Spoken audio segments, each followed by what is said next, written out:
नमस्कार दोस्तों, आज मैं आपको कार्तिक मास में तुलसी वृक्ष के आरोपण और पूजन की महिमा की कथा सुनाने जा रही हूँ।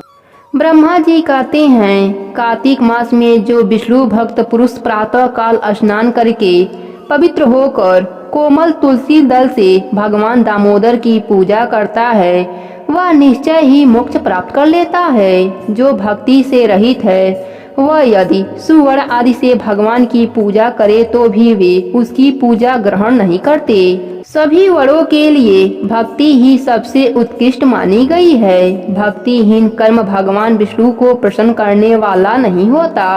यदि तुलसी के आधे पत्ते से भी प्रतिदिन भक्ति पूर्वक भगवान की पूजा की जाए तो वे स्वयं आकर दर्शन देते हैं। पूर्व काल में भक्त विष्णु दास भक्ति पूर्वक तुलसी पूजन से शीघ्र ही विष्णु धाम को चला गया और राजा चोल उसकी तुलना में गौड़ हो गए।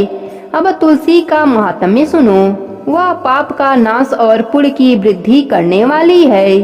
अपनी लगाई हुई तुलसी जितना ही अपने मूल का विस्तार करती है, उतने ही सहस्त्र युगों तक मनुष्य ब्रह्मलोक में प्रतिष्ठित होता है। यदि कोई तुलसी संयुक्त जल में स्नान करता है तो वह सब पापों से मुक्त हो भगवान विष्णु के लोक में आनंद का अनुभव करता है। महामुनि, जो लगाने के लिए तुलसी का संग्रह करता और लगातार तुलसी का वन तैयार कर देता है, वह उतने से ही पाप मुक्त हो ब्रह्म भाव को प्राप्त होता है। जिसके घर में तुलसी का बगीचा विद्यमान है, उसका वह घर तीर्थ के समान है। वहाँ यमराज के दूत नहीं जाते। तुलसी वन सब पापों को नष्ट करने वाला, पुण्यमय तथा अभिष्ट कामनाओं को देने वाला है। जो श्रेष्ठ मानव तुलसी का बगीचा लगाते हैं, वे यमराज को नहीं देखते। जो मनुष्य तुलसी काष्ठ संयुक्त गंध धारण करता है, क्रियणाम पाप उसके शरीर का स्पर्श नहीं करता। जहाँ तुलसी वन की छाया होती है, वहीं पितरों की तृप्ति के लिए श्राद्ध करना चाहिए। जिसके मुख में, कान में और मस्तक पर तुलसी का पत्ता दिखाई देता है, उसके ऊपर यमराज भी दृष्टि नहीं डाल सकते। फिर दूतों को तो क्या बात है। जो प्रतिदिन आदर पूर्वक तुलसी की महिमा सुनता है, वह सब पापों से मुक्त हो ब्रह्मलोक को जाता है। पूर्व काल की बात है। कश्मीर देश में हरिमेधा और सुमेधा नाम के दो ब्राह्मण थे, जो भगवान विष्णु की भक्ति में संलग्न रहते थे। उनके हृदय में संपूर्ण प्राणियों के प्रति दया थी। वे सब तत्वों का यथार्थ मर्म समझने वाले थे। किसी समय वे दोनों श्रेष्ठ ब्राह्मण तीर्थ यात्रा के लिए चले। जाते जाते किसी दुर्गम वन में परिश्रम से व्याकुल हो गए। वहां उन्होंने एक स्थान पर तुलसी का वन देखा। उनमें से सुमेधा ने वह तुलसी का महान वन देखकर उसकी परिक्रमा की और भक्ति पूर्वक प्रणाम किया। यह देख हरिमेधा ने तुलसी का महात्म्य का फल जानने के लिए बड़ी प्रशंसा के साथ बार बार पूछा, ब्राह्मण अन्य देवताओं, तीर्थों, व्रतों और मुख्य मुख्य ब्राह्मणों के रहते हुए तुमने तुलसी वन को क्यों प्रणाम किया है? सुमेधा बोला, महाभाग सुनो, यहाँ धूप सता रही है, इसलिए हम लोग उस बरगद के समीप चलें। उसकी छाया में बैठकर मैं यथार्थ रूप से सब बात बताऊंगा। वहाँ विश्राम करके सुमेधा ने हरिमेधा से कहा, विप्रवर, पूर्व काल में दुर्वासा के श्राप से जब इंद्र का ऐश्वर्य छीन गया था, उस समय ब्रह्मा आदि देवताओं और असुरों ने मिलकर क्षीर सागर का मंथन किया। उससे ऐरावत हाथी, कल्पवृक्ष, चंद्रमा, लक्ष्मी, घोड़ा, कस्तुमणि तथा धनवंती रूप भगवान श्री हरि और दिव्य औषधियाँ प्रकट हुईं। तदंतर अजरता और अमरता प्रदान करने वाले उस अमृत कलश को दोनों हाथों में लिए हुए श्री विष्णु बड़े हर्ष को प्राप्त हुए।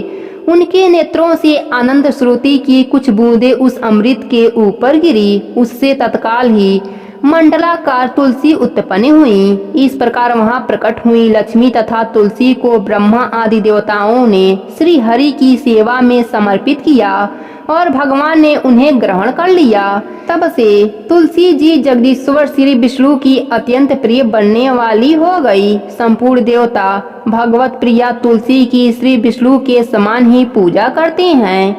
भगवान नारायण संसार के रक्षक हैं, अतः तुलसी उनकी प्रियतमा है, इसलिए मैंने उन्हें प्रणाम किया है। सुमेधा इस प्रकार कह ही रहे थे कि सूर्य के समान अत्यंत तेजस्वी एक विशाल विमान उनके निकट दिखाई दिया।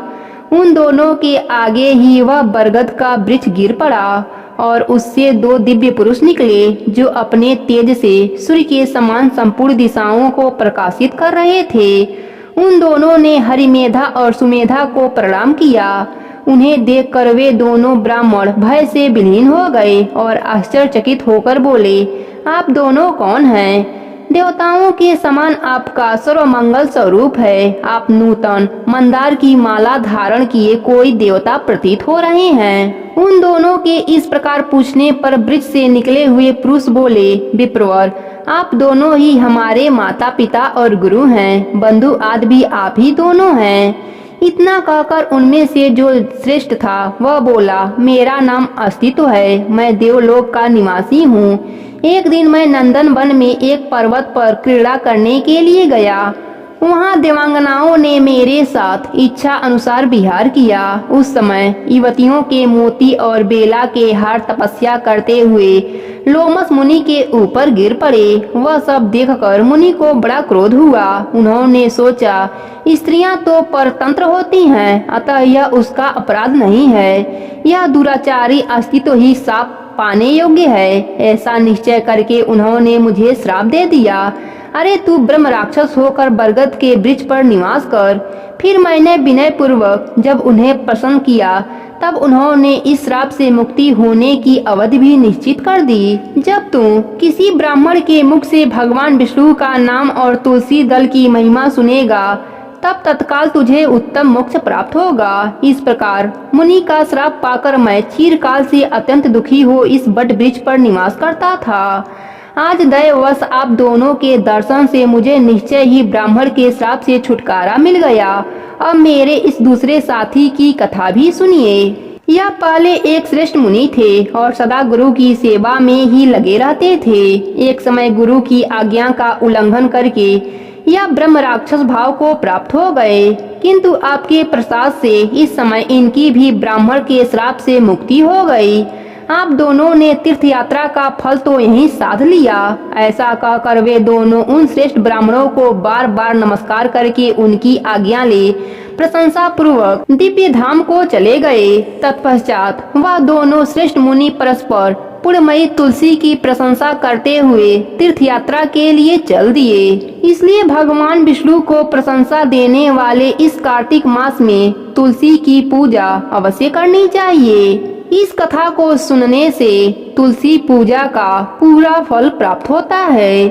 प्रेम से बोलिए विष्णु भगवान की जय हो, तुलसी मैया की जय हो, कार्तिक की देव की जय हो।